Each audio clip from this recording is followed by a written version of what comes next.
Францускиот предлог од Европската унија дополнително го подели веќе поделеното општество по разни основи, а сега има дури и експлозија на говор на омраза и дискриминаторски говор, но и повици за насилство. Потпалувачкиот наратив стана секојдневие, а особено зема замав во моменти кога жешки политички теми се на дневен ред во собранието. Ова го нотира Институтот за медиуми и аналитика во својата најнова публикација. Во нашата земја, за жал, имаме, многу ми е жал што морам тоа да го кажам, имаме една редовна состојба на активен вулкан кога станува збор за говорот на омраза.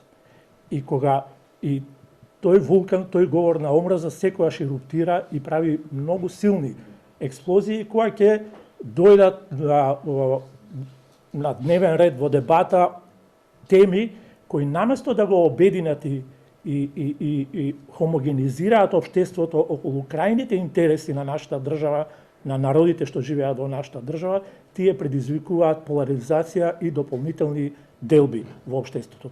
Големи дилеми се отвораат околу институционалниот одговор на говорот на омраза. Прашањето како е уредена оваа проблематика само по себе повлекува прашање околу тоа како се казнуваат навредите и повиците за насилство.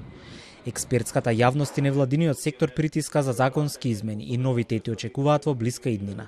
Постои голема конфузија во однос на како се третира институционално говорот на омраза. Ние ќе настојуваме да ја расчистиме таа конфузија со отворање на една јавна дебата каде што ќе бидат поканети и експерти и невладини организации кои што се многу заинтересирани говорот на омраза да се гони и кривично. Вкупната полициска статистика за периодот од јануари 2018 година до ноември 2021 година покажува дека МВР има евидентирано вкупно 137 кривични дела, кои содржат елементи на омраза, а по кои кривично се пријавени 163 сторители.